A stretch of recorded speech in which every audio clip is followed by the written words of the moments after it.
New Year's Eve.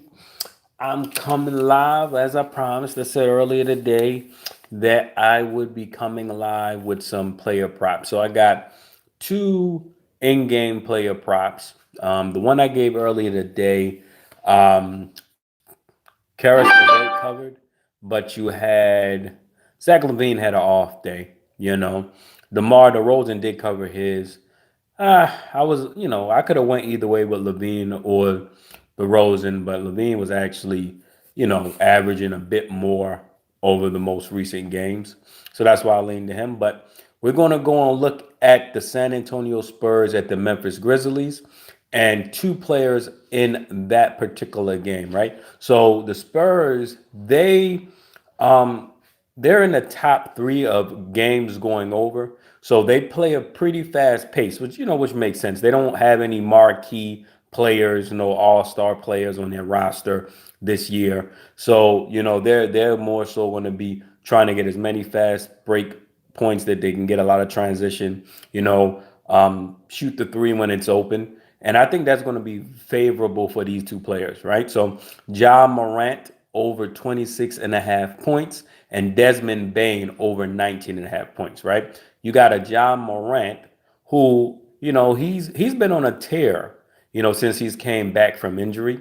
That first game back, he was, a little shaky, but, the two games since then, he's been pretty good. You had him put up, what was it, 41 or 44 against the Lakers the other night. And I think 27 against the Spurs team who, their game is going to be up and down, which, is the type of game John Morant wants to play anyway. So I think here we had a lot of opportunities at easy layups at the rim. His three-point shot has improved drastically this year. So that's going to be very, very well for him. I definitely can see him hitting a few threes there. Then you got Desmond Bain, right? When Morant was out, that helped anybody's offensive game or have an opportunity to be able to get more shots and more minutes. It's definitely been Bain, right? And that continues to be the case with Dylan Brooks being out, I think since Sunday with COVID protocol. So he should easily be able to hit, over 19 and a half. I can definitely see him get 20 in this type of game. He should be able to get a lot of open 3-point shots. From time to time, he'll, take it to the basket. So it should be opportunities here for him to be able to get over 20 points. All right. So far, he has in the last couple of games, he's been he's shot the most 3-pointers on the team for sure. And I'm pretty sure he's probably, other than probably the other night, he's probably been hitting the most. He should have a pretty high 3-point percentage. And I mean, honestly, when you really look at that offense, especially now with Dylan Brooks not available to play, I mean, you got Jaren Jackson, but Jaren Jackson, I don't expect him to dominate, so many shot attempts that a guy like Bain can't see anywhere from 18 to 20 shots in this game and be able to get 20 points. So for this first one, we're going to go with John Morant over 26 and a half and Desmond Bain over 19 and a half points. All right. Now, the second one, you got to go to the old faithful Los Angeles can't play defense Lakers. So first one, we got to go with Damian Lillard over 31 and a half points.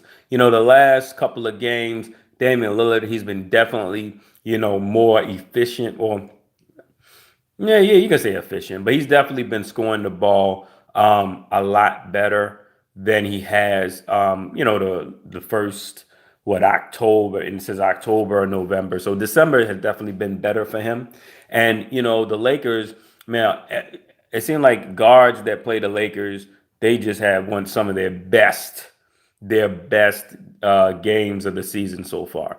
So I don't see any reason why Lillard doesn't be able. He don't put up 35, if not more, against a Lakers team that they really can't play nobody. I mean, you know what they're gonna do? Put maybe Avery Bradley on him from time to time. LeBron can't guard him. LeBron ain't guarding anybody. Um, I mean, if Westbrook see him from time to time, he'll just tear Westbrook up. So he'll definitely be able to get 33, 34 points there. And then you got to go with LeBron James, over 31 and a half points. Still no AD. Carmelo's up and down. Malik Monk, he's been decent since he's came back. Russell Westbrook, you never know what you get out of him. The Lakers, they are playing one of the fastest pace in the NBA. They're one of the top three teams in pace in the NBA. So there'll definitely be a lot of opportunities for James to get over 31 and a half points. He's been, I mean, shit, what, the last 7 games, he easily putting up 30 something or more, So in a game like this where Portland isn't, gangbusters at any, at all on defense, and especially not on the road. They've struggled a lot on the road anyway. So it'll definitely be a lot of opportunities for points to get put up. And in my personal opinion, I think LeBron New Year's Eve, I wouldn't be in the Staples Center. I wouldn't be surprised if he went for 45.